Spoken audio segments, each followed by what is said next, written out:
The gunshot echoed through the valley as Nora Bennett ducked behind the overturned wagon, her heart pounding against her ribs like a captured bird.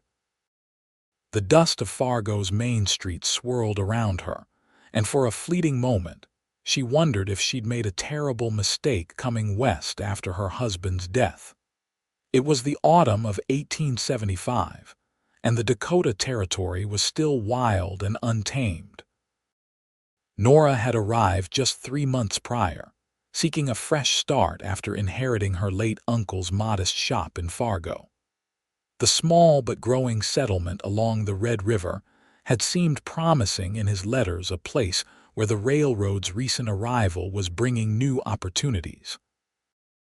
What her uncle's letters hadn't mentioned were the Blackwell brothers, who had gradually seized control of most businesses in town through intimidation and violence. And now Harrison Blackwell, the youngest of the three, lay dead in the street outside her shop, his blood soaking into the earth while his brothers howled for vengeance. The Bennett woman did it. Thomas Blackwell's voice carried across the street. I saw her with my own eyes. It was a lie. Nora had witnessed the shooting from inside her shop, watching as a drifter, a man who'd bought supplies from her only moments before, had drawn on Harrison in self-defense. But the drifter was long gone, and the Blackwells needed someone to blame. Sheriff Mills appeared at the scene, his expression grim as Thomas Blackwell pointed accusingly at Nora. Arrest her. She murdered our brother in cold blood. I did no such thing, Nora protested as the sheriff approached. I was inside my shop when it happened. I saw everything through the window, but Sheriff Mills seemed unmoved by her pleas. Miss Bennett, I'm afraid you'll need to come with me. There are witnesses saying they saw you with a gun. What witnesses? Nora demanded, her voice rising with indignation. The only witnesses are the Blackwells themselves, and they're lying. Despite her protests, Nora found herself being escorted to the small jailhouse at the edge of town. News of the arrest spread quickly through Fargo, and by nightfall, most of the town knew that Nora Bennett was being held for the murder of Harrison Blackwell. The cell was cold, the thin blanket providing little comfort as Nora sat on the hard cot. Sheriff Mills had at least provided her with a cup of water and promised a fair hearing. But Nora knew that justice was a rare commodity in frontier towns, especially when powerful families like the Blackwells were involved. You'll face the circuit judge when he arrives next week, the sheriff informed her. Until then, you'll stay here. A week. 7 days in this cell while the Blackwells poisoned the town against her. Nora felt a tear slide down her cheek but quickly wiped it away. Her husband hadn't raised a weak woman, and she wouldn't start being one now. Dawn broke over Fargo, casting long shadows through the small barred window of Nora's cell.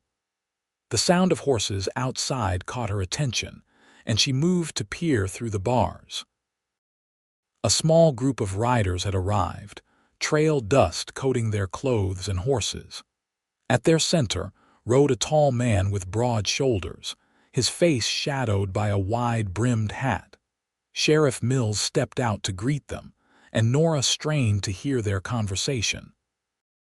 The tall rider dismounted with fluid grace that belied his size. He removed his hat, revealing sun-streaked brown hair and a face weathered by years under the open sky. Elias Brandt, he introduced himself, shaking the sheriff's hand. Cattle drive from Montana. Thought we'd rest here before continuing to market. Welcome to Fargo, Mr. Brandt, Sheriff Mills replied. Though I'm afraid our town's not at its most hospitable at the moment. Had a killing yesterday. Elias Brandt glanced toward the jailhouse, and for a moment, his eyes met Nora's through the window. Something passed between them, a fleeting connection that Nora couldn't explain but felt to her core. Any good place for my men to get a hot meal? Elias asked, turning back to the sheriff. Richardson's place down the street serves decent food, Mills replied. But mind yourselves. Town's a bit on edge with the trial coming up." Elias nodded, replaced his hat, and led his men toward the center of town. Nora watched them go, wondering why the stranger's gaze had affected her so. She had more important matters to worry about, like how to prove her innocence with the entire town against her. Later that afternoon, Sheriff Mills entered the jail with a plate of food. "Brought you something to eat, Miss Bennett." "Thank you," Nora said quietly, accepting the plate through the bars. "You've got a visitor, too," Mills added, stepping aside to reveal Elias Brandt. Nora stared in surprise as the cowboy approached her cell, hat in hand. "Miss Bennett," he said, his voice deep but gentle. "Name's Elias Brandt. Heard about what happened. And you decided to come see the accused murderer for yourself?" Nora asked, unable to keep the bitterness from her voice. Elias's expression remained steady. "I decided to come see the woman whose eyes tell me she's innocent." Nora's defenses faltered slightly. "My eyes. I've known guilty folks and innocent ones," Elias said. "And I've gotten pretty good at telling the difference. You mind telling me your version of what happened?" For a moment, Nora hesitated. Then, slowly, she began to recount the events of the previous day, how the drifter had come into her shop for supplies, how Harrison Blackwell had confronted him in the street, accusing him of cheating at cards the night before, and how the drifter had only drawn his gun when Harrison went for his. "It was self-defense," Nora concluded. "And then the drifter took off before anyone else arrived. The Blackwells saw me watching from the window and decided I'd make a convenient scapegoat." Elias listened without interruption, his eyes never leaving her face. When she finished, he nodded slowly. "I believe you, Miss Bennett. That makes exactly one person in Fargo," Nora replied with a sad smile. "Maybe not for long," Elias said. "Mind if I ask around town a bit? Why would you help me? You don't even know me." Elias was quiet for a moment. "My pa taught me that standing by while an innocent person suffers isn't any different from causing the suffering yourself." He replaced his hat. "Besides, I know what it's like to be falsely accused." Before Nora could ask what he meant, Elias tipped his hat and left. Sheriff Mills, who had been standing within earshot, gave Nora a curious look. "Strange man to take an interest in your case," he commented. "Strange or not, he's the only one who's bothered to hear my side," Nora replied. Over the next few days, Elias Brandt became a familiar face in Fargo. While his men tended to the cattle they'd temporarily corralled outside town, Elias made his way through Fargo's saloons, shops, and streets, quietly asking questions and listening to gossip. He visited Nora each evening, sharing what he'd learned and bringing small comforts: a book to read, a piece of pie from the hotel restaurant, fresh water when the jail's supply was stale. "The Blackwells have quite a reputation," he told her on his third visit. "Seems they've been running roughshod over this town for years. Harrison might have been the youngest, but folks say he was the meanest of the bunch." "That doesn't help me much," Nora sighed. "If anything, it gives the other brothers more reason to want revenge." "True," Elias admitted. "But I did find something interesting. There was another witness to the shooting, a young boy who was sweeping outside the barber shop. Says he saw the whole thing just like you described it." Hope flared in Nora's chest. "Will he testify?" Elias's expression darkened. "His father won't let him. Too afraid of the Blackwells." Nora's hope deflated just as quickly as it had risen. "Then I'm still without a witness." "Not necessarily," Elias said, leaning closer to the bars. "I've sent one of my men to track down the drifter, described him to some folks who saw him leave town. Headed east, apparently." "You do that for me?" Nora asked, genuinely touched by this stranger's efforts. "Like I said, Miss Bennett, I believe in standing up for what's right." His eyes met hers, and that same inexplicable connection flowed between them. "And I believe in you." The circuit judge arrived in Fargo on schedule, a stern-faced man named James Harrington, who had been riding the Dakota Territory circuit for nearly a decade. The trial was set for the following morning in the town's small courthouse, which doubled as a meeting hall for various community gatherings. Nora spent a restless night in her cell, alternating between prayer and rehearsing what she would say in her defense. By morning, she was exhausted but determined. Sheriff Mills escorted her to the courthouse, where it seemed half the town had gathered to witness the proceedings. The Blackwell brothers, Thomas and Edward, sat in the front row, their faces twisted with grief and anger. Judge Harrington called the court to order, and the prosecution, handled by a local lawyer named Perkins who was clearly in the Blackwell's pocket, presented their case. Thomas Blackwell testified that he had seen Nora arguing with Harrison earlier that day, and later witnessed her shoot his brother from her shop doorway before retreating inside. When it was Nora's turn to speak, she stood tall despite her fear. "Your Honor, I did not kill Harrison Blackwell. I witnessed the shooting from inside my shop, where a drifter who had just purchased supplies from me was confronted by Harrison in the street. Harrison accused him of cheating at cards and drew his gun first. The drifter shot in self-defense and then fled town." Murmurs rippled through the courtroom, quickly silenced by the judge's gavel. "You have any witnesses to support your version of events, Miss Bennett?"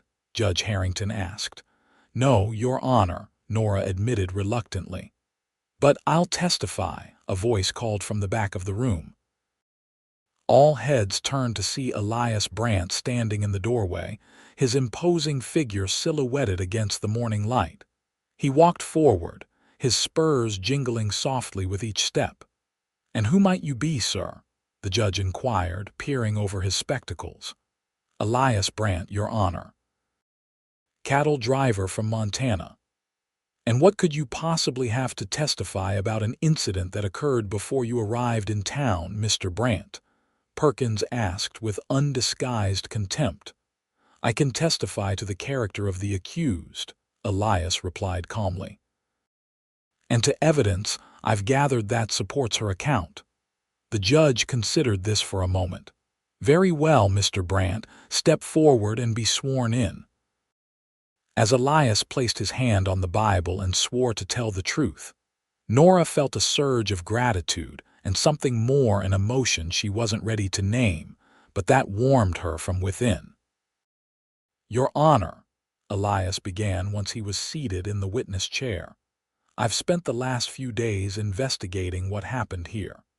And while I wasn't present for the shooting itself, I've spoken to numerous townsfolk who have reason to fear the Blackwell family and won't speak publicly." "Hearsay," Perkins objected immediately. "I'll decide what's admissible," Judge Harrington said firmly. "Continue, Mr. Brandt," Elias nodded. "I located a boy named Michael Porter who was sweeping outside the barber shop with a direct view of the incident. He confirms Miss Bennett's account completely that Harrison Blackwell confronted a drifter in the street, drew first, and was shot in self-defense. The boy saw Miss Bennett watching from inside her shop, not in the doorway as Thomas Blackwell claims." Thomas Blackwell leapt to his feet. "The boy's lying. He couldn't have seen clearly from where he was. Actually," Elias continued steadily, "I stood exactly where Michael was standing and had a perfect view of both the street and Miss Bennett's shop. Furthermore, I tracked down the drifter in question." A collective gasp went through the courtroom. "His name is Frank Talbert, and he's currently in Moorhead, Minnesota, just across the river. He's willing to return and testify that he shot Harrison Blackwell in self-defense after Harrison drew on him, accusing him of cheating at cards the night before." "This is absurd," Perkins sputtered. "This cowboy shows up out of nowhere and suddenly has all the answers."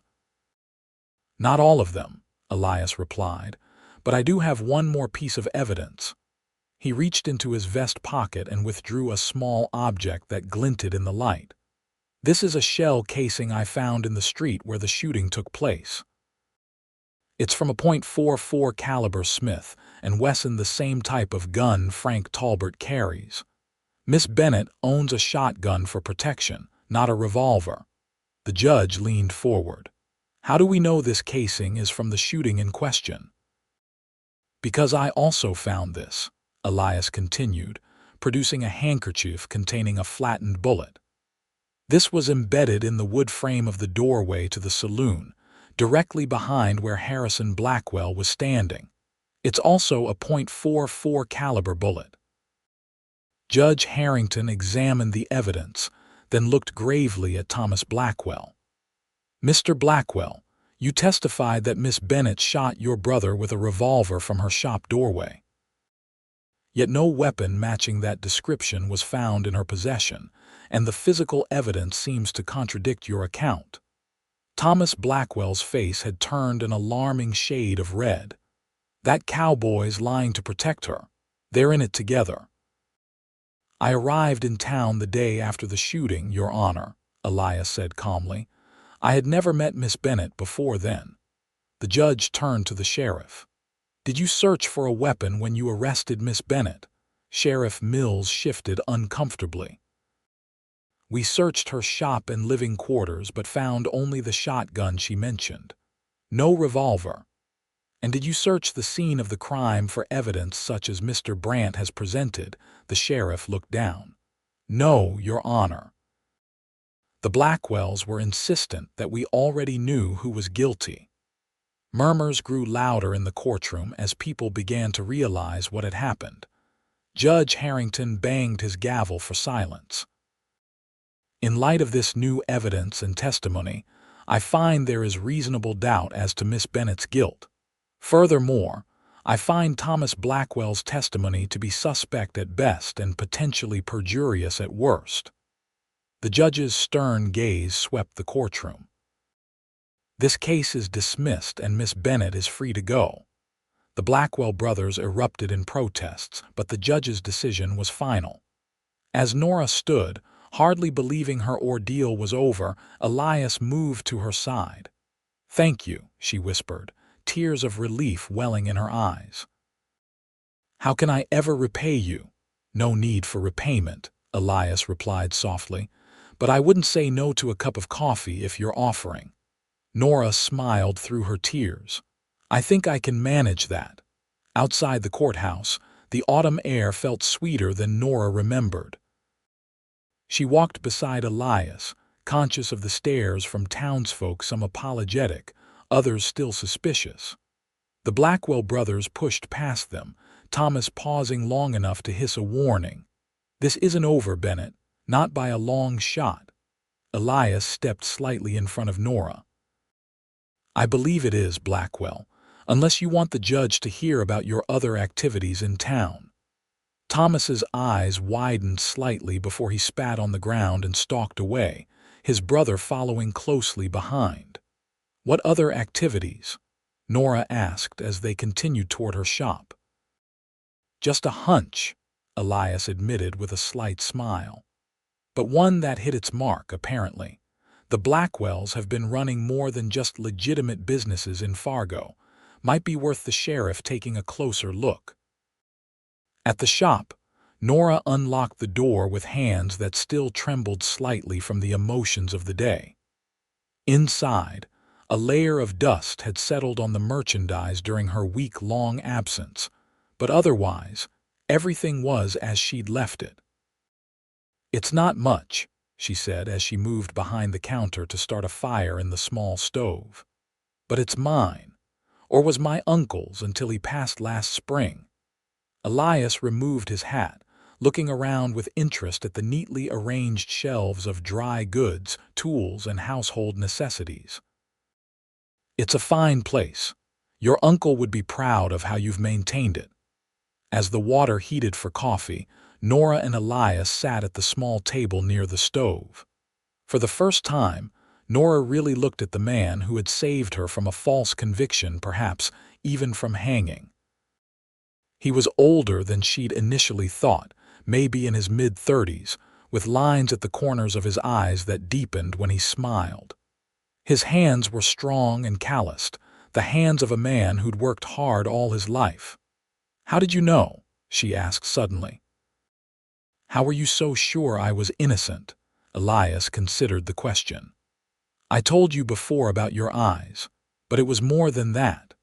The way the Blackwells controlled this town, the way people fell silent when they walked by, I've seen that kind of fear before. And the story they told had holes big enough to drive a wagon through.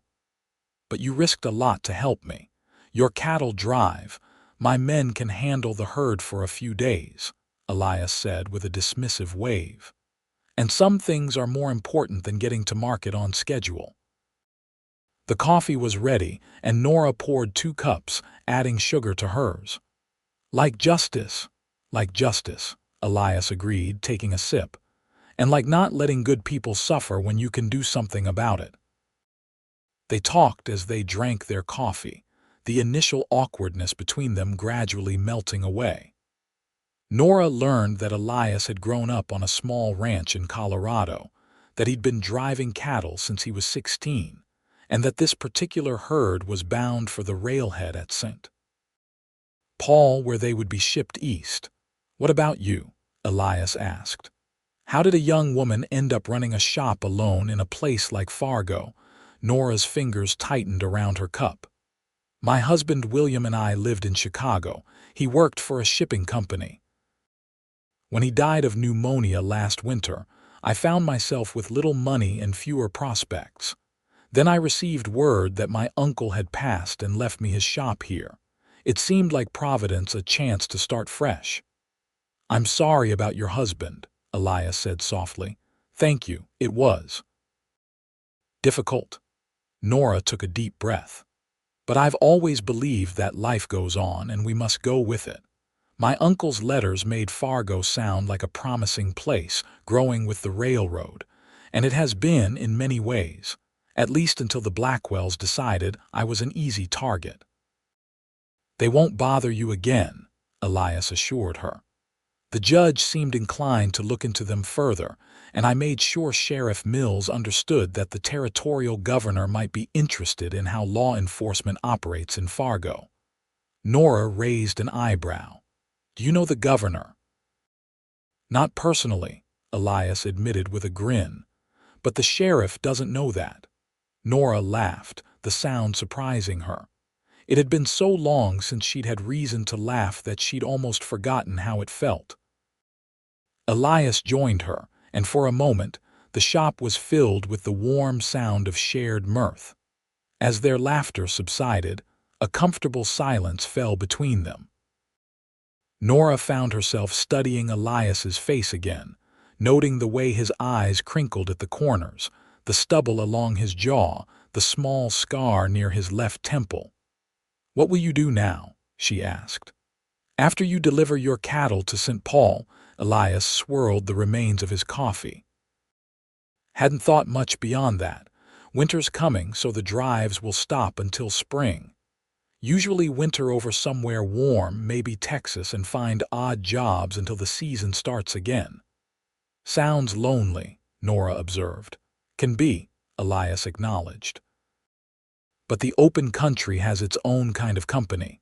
Stars seem closer out on the range, and there's a freedom to it that's hard to find elsewhere."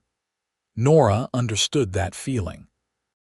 Despite the hardships, she'd found a certain liberation in building her new life in Fargo, away from the sympathetic but smothering presence of friends and family who had known her only as William's wife.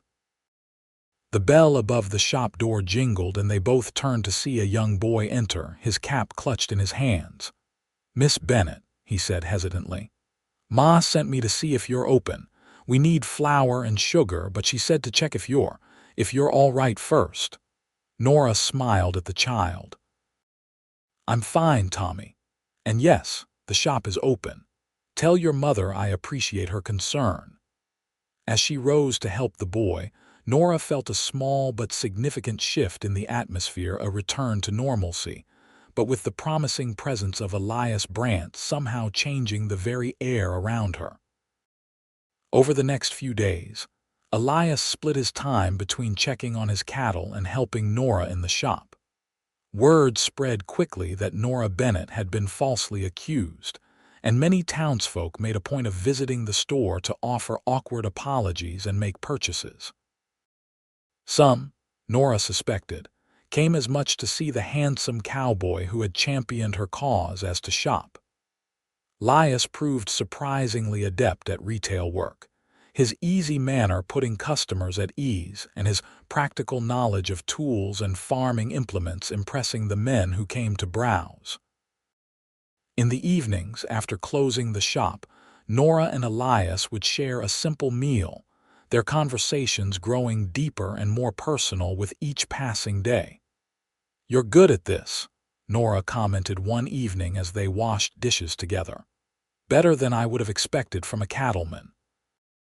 Elias handed her a plate to dry. "My mother ran a small general store in our town before she passed. I helped out whenever I wasn't working the ranch with my father." "I'm sorry about your mother," Nora said softly. "It was a long time ago," Elias replied, but his eyes held a distant sadness. "She loved that store, though. Said it kept her connected to the whole community in a way nothing else could. I see that same connection forming here, now that people are coming around again." Nora nodded. "It's strange how quickly things have changed. A week ago I was certain I'd hang for a crime I didn't commit. Now," she gestured around her modest living quarters above the shop, "now I'm back to building the life I came here for." "It suits you," Elias said, his voice dropping slightly. "This life, this place." Their eyes met, and Nora felt a flutter in her chest that had nothing to do with residual fear or relief. It was something she hadn't expected to feel again after William's death, a quickening of the pulse, a warmth that spread through her at Elias's proximity. The moment was broken by a knock at the shop's front door. Elias went to answer it, returning with one of his cowhands. "Sorry to interrupt, boss," the young man said, glancing apologetically at Nora. "But we just got word the buyers in St. Paul are getting anxious. They're offering a bonus if we can get the herd there within the week." Elias frowned slightly. "That would mean leaving tomorrow at first light," the cowhand nodded. "The men are ready when you are." After the young man left, a heavy silence filled the room.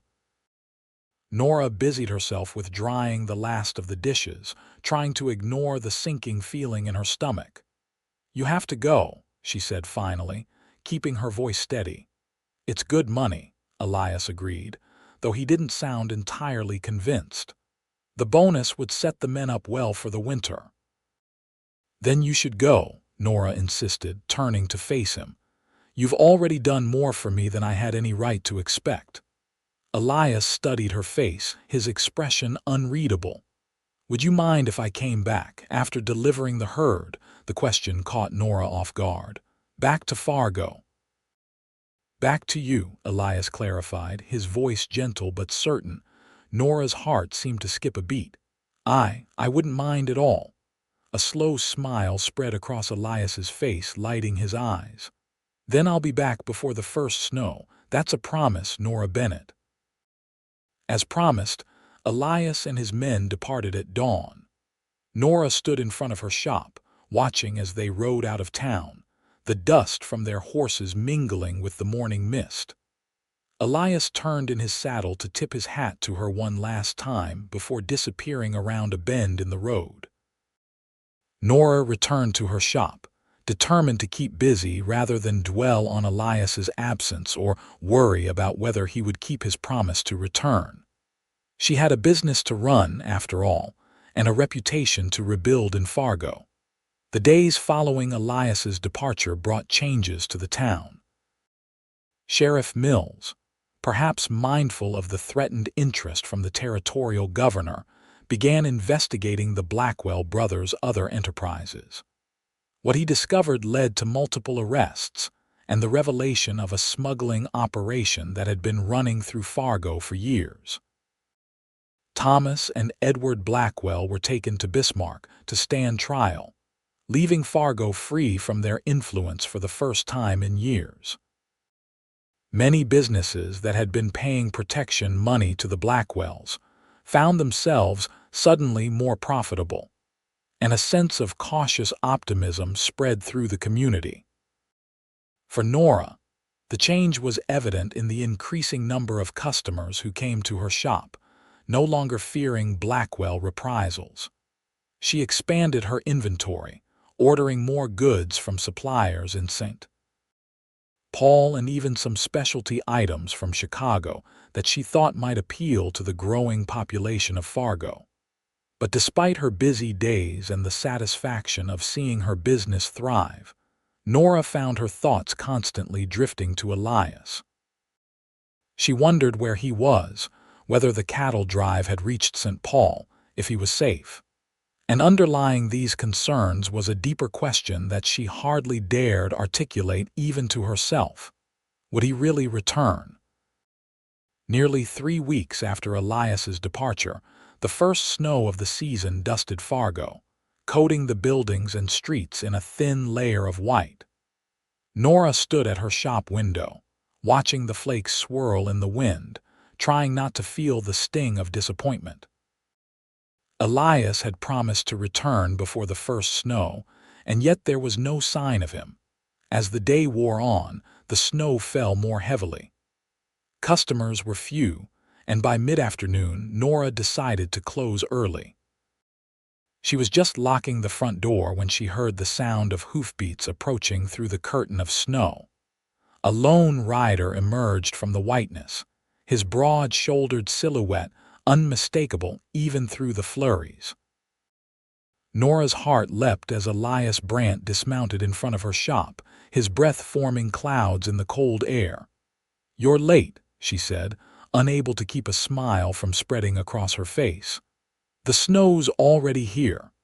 Elias brushed snowflakes from his hat. "Technically, I arrived in town this morning before the snow started, but I had some business to attend to first." "Business?" Nora asked, raising an eyebrow. "Important business," Elias confirmed with a nod. "May I come in? It's getting cold out here." Nora unlocked the door, and they entered the shop together. As Elias stamped the snow from his boots, Nora noticed he carried a small leather satchel that hadn't been part of his belongings before. "Successful cattle drive, I hope?" she asked, moving to light the stove. "Very," Elias replied, setting down his satchel. "Got top dollar for the herd plus the bonus." The men were pleased.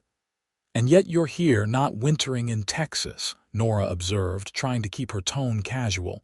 Elias removed his coat, hanging it on a peg by the door. "I found I had reason to prefer the Dakota winter this year, cold as it might be."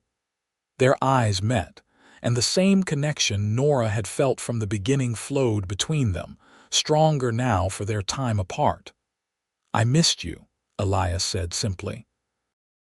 "I missed you too," Nora admitted, her voice barely above a whisper. Elias took a step toward her, then hesitated.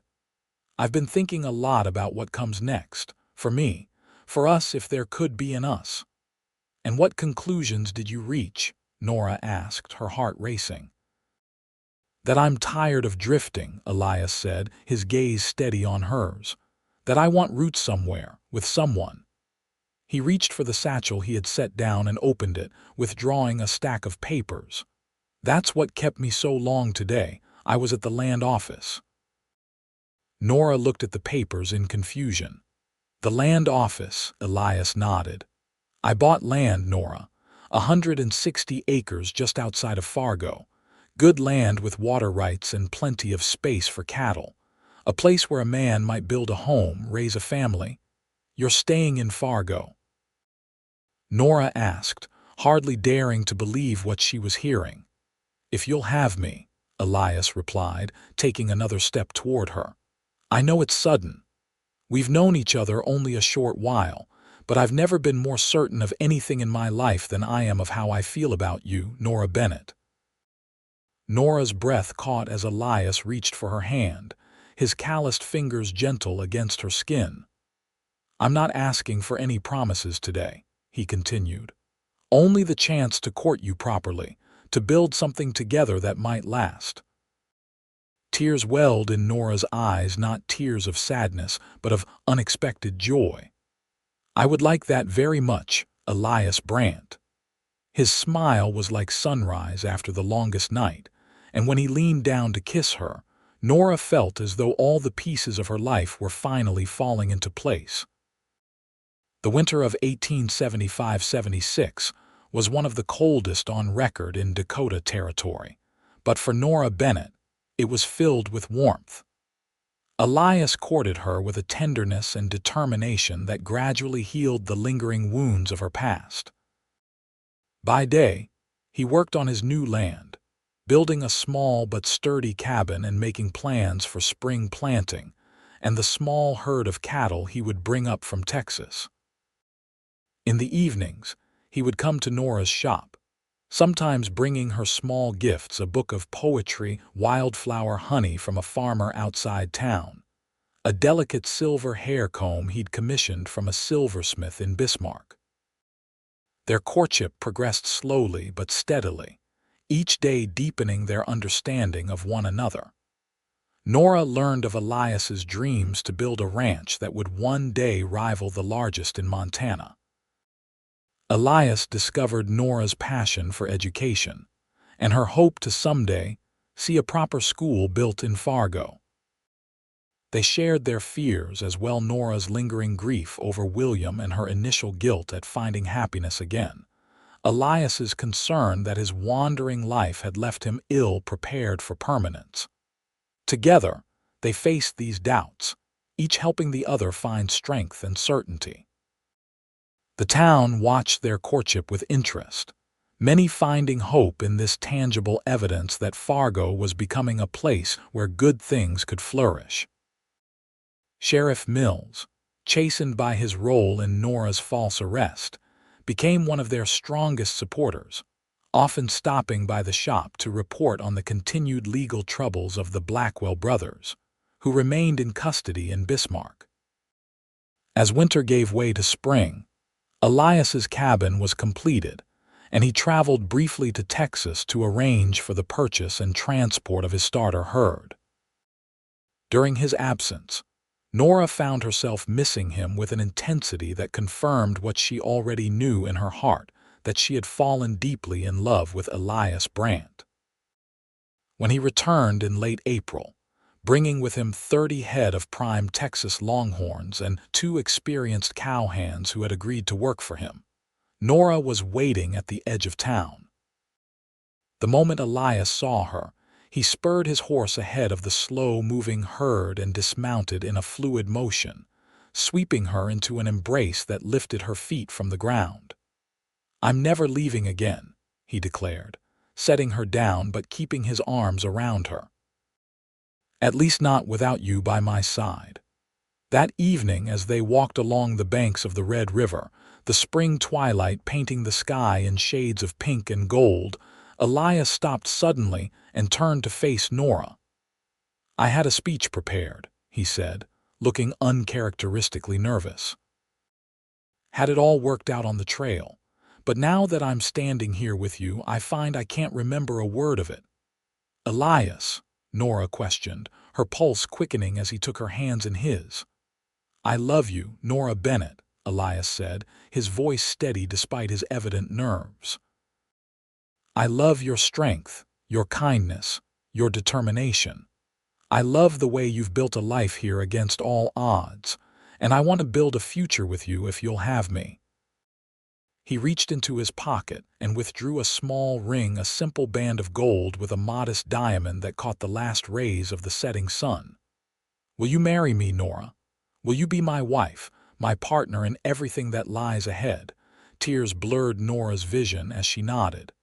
"Yes, Elias. Yes, I will marry you." As he slipped the ring onto her finger, Elias's smile was brighter than the diamond itself. "I promise you, Nora Bennett, that you will never stand alone again. Whatever comes, we'll face it together." They were married on a perfect June morning in 1876, with half of Fargo in attendance. The ceremony was held outdoors, near the new schoolhouse that was being built with funds donated by several local businesses, including Nora's shop. Nora wore a dress of cream-colored silk that she had ordered from Chicago, with wildflowers in her hair instead of a traditional veil. Elias, clean-shaven and dressed in a new suit, could barely take his eyes off her as they spoke their vows beneath an arch of roses and prairie grasses. Sheriff Mills served as Elias's best man, while Sarah Richardson, the hotel owner's wife who had become Nora's close friend over the winter, stood as her matron of honor. Even Judge Harrington returned to Fargo for the occasion, officiating the ceremony with evident pleasure. "By the power vested in me by Dakota Territory, I now pronounce you husband and wife," the judge declared. "You may kiss your bride, Mr. Brandt." As Elias leaned down to kiss her, Nora felt a sense of completion she had never known before, as though her life's journey had been leading her to this moment, to this man, all along. The celebration lasted well into the evening, with tables set up along Main Street for a community feast, music provided by local fiddle players, and dancing that continued until the stars emerged in the summer sky. When they finally departed for Elias's, now their cabin outside town, the townsfolk lined the streets, cheering and throwing flower petals as Elias helped Nora into the new wagon he had purchased specifically for their wedding day. "Are you happy, Mrs. Brandt?" Elias asked as they drove away, the sounds of celebration gradually fading behind them. Nora leaned against his shoulder, her hand resting on his arm. "Happier than I ever thought possible again." Elias smiled, pressing a kiss to her temple. "This is just the beginning," and it was. In the years that followed, Elias and Nora built a life together that exceeded even their most ambitious dreams. The shop in town continued to thrive under Nora's management, while the ranch, which they named Redemption, grew steadily under Elias's careful stewardship. By 1880, they had expanded to 200 head of cattle and added several horses to their stock. The cabin had been enlarged into a proper house, with a wide porch where they would sit on summer evenings, watching the sun set over their land. Fargo itself was growing rapidly, the railroad bringing new settlers and opportunities. The Blackwell brothers, convicted of multiple crimes, remained imprisoned in Bismarck, their influence in the town nothing but a fading memory. In the spring of 1881, Nora gave birth to their first child, a son they named William Thomas Brandt, William after Nora's first husband, a gesture of respect and remembrance that moved Elias deeply, and Thomas after Elias's father. Standing beside Nora's bed, holding his newborn son for the first time, Elias felt a wave of gratitude so intense it brought tears to his eyes. "He's perfect," he whispered, gently touching the baby's tiny fingers. "Just like his mother." Nora smiled tiredly but with profound contentment. "He has your eyes, I think." "Poor child," Elias joked, carefully returning the baby to Nora's arms. "But he has your strength, I can tell already." As Nora cradled their son, Elias sat beside them, his arm around his wife's shoulders. "Did you ever imagine when you were sitting in that jail cell that this is where life would lead you?" Nora shook her head. "Never. I thought my life was over, or at least any chance of happiness." She looked up at him, her eyes shining. "You didn't just save me from a false conviction, Elias. You saved me from a life half-lived." "We saved each other," Elias corrected gently. "I was drifting before I found you, content enough but never truly at peace." He gazed around the room at the home they had built together, at his wife and newborn son. "Now I know what it means to be truly home." 2 years later, they welcomed a daughter, Emma Rose, who had Nora's auburn hair and Elias's determined temperament. And in 1885, their family was completed with the birth of another son, James Elias, whose arrival coincided with the expansion of the ranch to include a new barn and additional grazing land. Through it all, the story of how they met, of Nora's false accusation and Elias's unwavering belief in her innocence, became something of a legend in Fargo. Young couples would seek their advice, drawn to the evident strength of their partnership. New settlers would be told the tale as a testament to the justice that could be found in the frontier town. In 1890, when Fargo held a celebration marking its official transition from a frontier settlement to a proper city, Elias and Nora were asked to lead the parade down the now paved Main Street. Their children, then 9, 7, and 5, rode alongside them, waving small American flags and beaming with pride at their parents' prominence. "Did you ever think," Nora asked Elias as they drove the flower-decorated wagon through the cheering crowds, "that standing up for a woman you didn't know would lead to all this?" Elias took her hand, the same strong, gentle grip that had first given her hope in the darkest moment of her life. "I didn't know where it would lead," he admitted. "But from the moment I saw you through those cell bars, I knew I had to find out." Nora squeezed his hand, her heart full to bursting with the life they had built together. "I'm glad you did." "So am I, my love," Elias replied, his eyes crinkling at the corners as he smiled at her. "So am I." As the years passed, their children grew, each following their own path, but all carrying the values their parents had instilled in them: courage, integrity, and the importance of standing up for what was right, even when it was difficult. William, their eldest, showed a natural aptitude for ranching, working alongside his father and eventually taking over much of the day-to-day management of Redemption Ranch, which by the late 1890s had grown to be one of the most respected cattle operations in the territory. Emma, spirited and intellectually curious, pursued education with a passion, eventually becoming one of the first women from Dakota Territory to attend college in the East. Her letters home were filled with excitement about new ideas and possibilities, and when she returned, she helped establish Fargo's first public library. James, the youngest, had his mother's head for business and his father's charm. He took over management of the shop in town when he turned 18, expanding it into a full department store that served the growing population of what was now the state of North Dakota. Elias and Nora watched their children's successes with pride, their own partnership deepening with each passing year. The trials they had faced, from Nora's false accusation to the harsh winters, droughts, and economic challenges of frontier life, had only strengthened the bond between them. In 1905, 30 years after they first met, Elias and Nora celebrated their anniversary with a grand party at Redemption Ranch. Friends old and new gathered to honor the couple whose love story had become woven into the fabric of Fargo's history. Judge Harrington, now elderly but still sharp-minded, raised a toast to them. 30 years ago, I had the privilege of presiding over a case that could have ended in tragedy, but instead became the beginning of a remarkable love story. Elias and Nora Brandt have shown us all what it means to believe in justice in each other, and in the power of love to transform lives.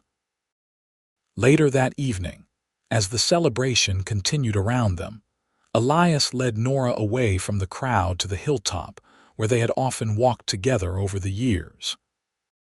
The setting sun painted the vast prairie in golden light, and in the distance, they could see the lights of Fargo beginning to twinkle in the gathering dusk. 30 years, Elias mused, his arm around Nora's waist. Sometimes it feels like yesterday that I walked into that courtroom to testify for you. Nora leaned against him, savoring the solid strength that had been her anchor through the decades.